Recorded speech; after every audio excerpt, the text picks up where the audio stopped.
Hello, John Talley here with Partzilla.com. Today we're going to be replacing the front wheel bearings and the seals on our 2007 Honda Goldwing GL 1800A. Now if you're riding along and you're starting to feel a little bit of shimmy in the front end, maybe a clicking sound you can actually hear and feel through your handlebars, chances are your bearings probably need to be looked at. Jack up the front end, see if you can rock that wheel. If it moves, well, this is something you need to take care of. So let's cruise over to the table. Let me show you some of the tools that we're going to need to pull this off.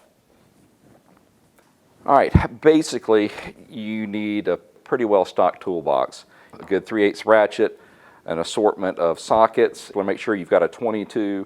Then on the Allen side, you need at least a 4 through a 6 millimeter, as well as this Torx T40. A couple of different screwdrivers, hammer, and an assortment of wrenches.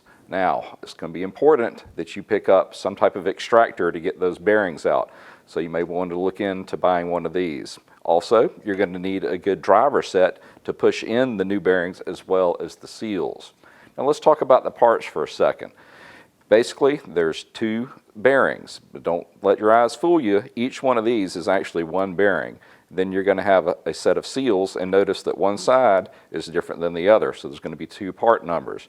Now if you're having trouble coming up with a parts list for your machine, look at that description. There's a little arrow over to the right beside the description that's going to take you to the parts list that we ended up using on this machine should we have to add anything to it. Now if your machine isn't exactly like the one that I'm working on, then you need to go to Partzilla.com. It's very easy to use. There you'll need to select the manufacturer, the category, the year, and then the model. At that point, you're going to see all the different components for your particular machine to make sure that you're going to get the right part.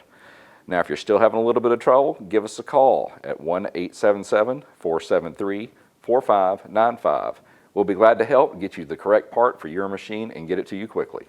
So, once you've got your parts and your tools together, we can go over to the machine and get it done. So let's go.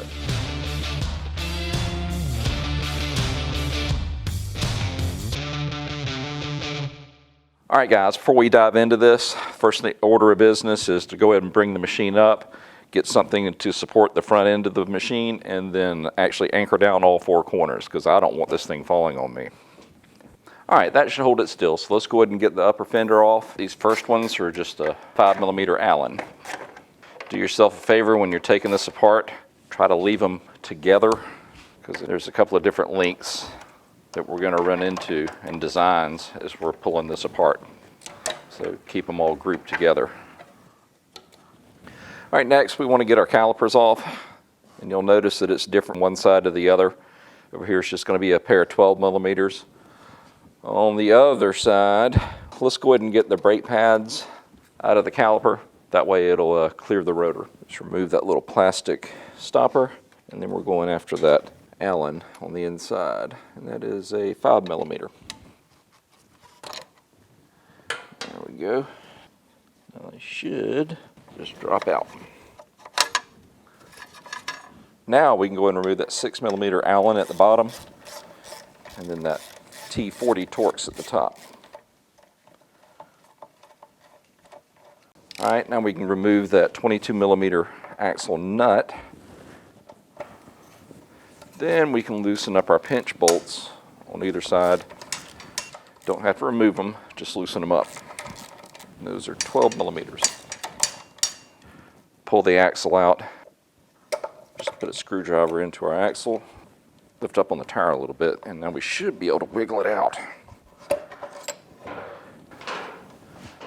So go ahead and get these two spacers out.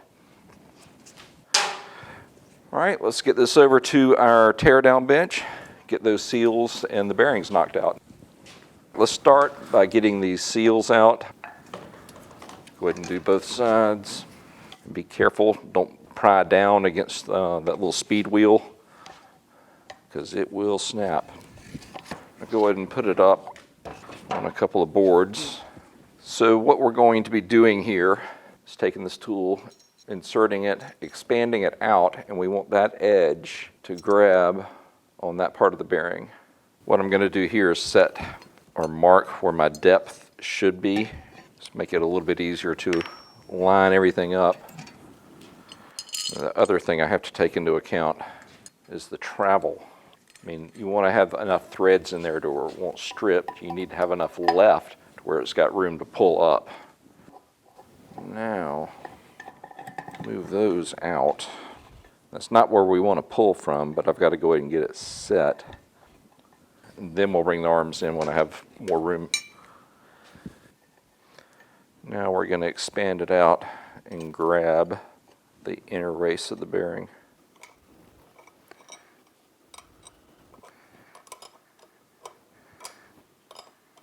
All right, I think she's grabbing it now. Back this off a few turns. Bring our arms in.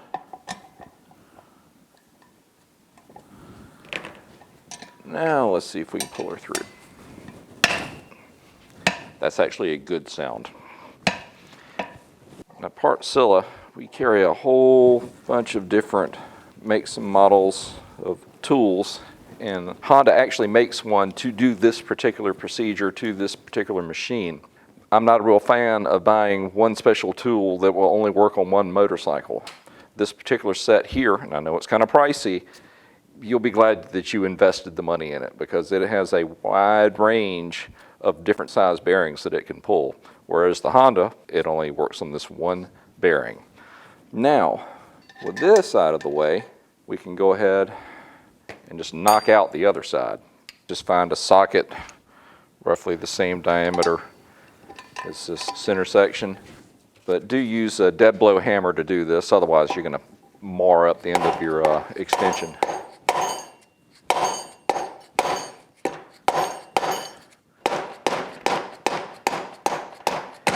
There it goes.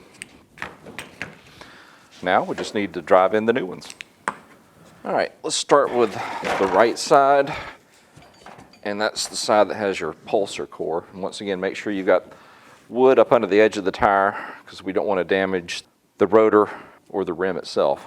So we're going to start by driving it all the way in until it is completely or fully seated in the hub. We're going to be using a driver set to do this. We want to pick one that of course is inside the outer diameter, but not so far in to where it doesn't catch on that outside edge, because if you just drive it from that center section, you're going to end up knocking it through and damaging the bearing. So you want to be on that outer lip, but just not past it. So when you're doing this, make sure you're on it square, because you don't want to try to drive it in at an angle. It's not going to end well for you.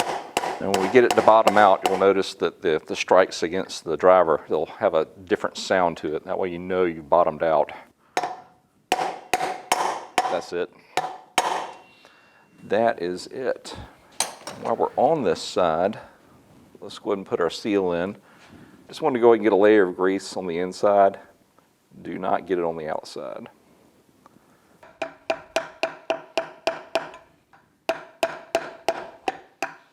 You just want it even with the outside of the hub. I think that's got it. Now, let's do the other side.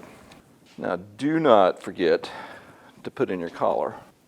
And the reason you wanted to put the right bearing in first is that if you look down in here, you'll actually notice that the bottom side of the hub is the same diameter as the outside of this. That is going to keep it centered for when you put in this second bearing. See, there's a lot of play there, but it'll keep it centered when you do the right side first, and then you come around and do the left. Just remember that the right side, you can identify it because it has that ring on the inside, which they call a pulsar core. Yeah.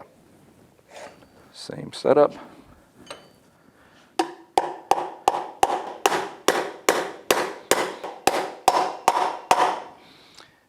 Well, that looks good. And grease up our other seal. Then we'll drive it in.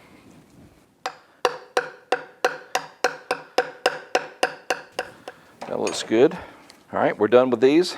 Let's get it put back on the machine. Speed sensor ring on that side. Get our spacers in. I've got to center that spacer. There we go.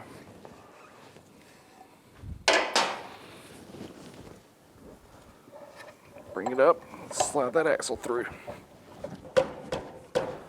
So we Get her to twist back in there. There we go. All right, we've got it bottomed out against this other side. So temporarily, I want to go ahead and tighten down the left side pinch bolts. Now, we want to put on the axle nut and then get it torqued down. We're going to take it to 44 foot-pounds. Next, we can go ahead and torque the right side pinch bolts to 16 foot-pounds. Let's go back over to the left, and I want to release those because I want to show you something here. There's a line that needs to be a reference point to make sure that these forks are parallel, but each machine is going to be a little bit different. So what you want to do is pull against it as far as you can, and then push with the same amount of pressure in, and then between those 2 points, that's where you want it. You want to pick that midpoint. And it may end up being right on that line, just like it was designed to be.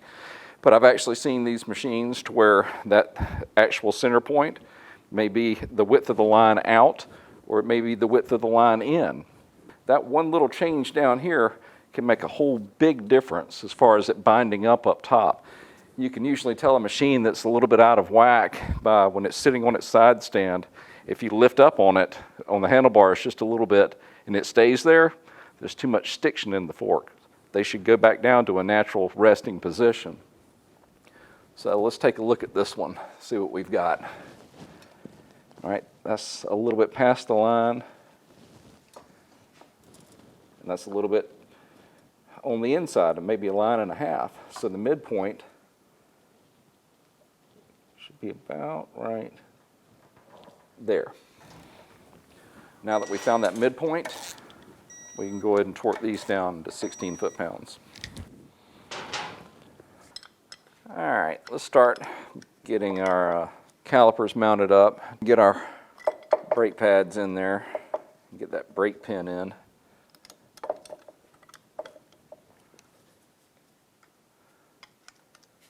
Now, if you need detailed instructions on remounting the brake shoes, we have a video that covers that, so go check it out.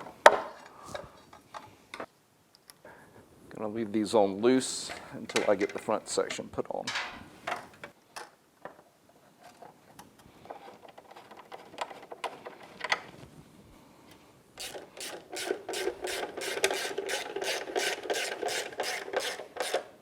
Okay, the last piece that needs to go on is this cross brace, and I'm actually not going to use the one that came off the machine, and I'm going to tell you why.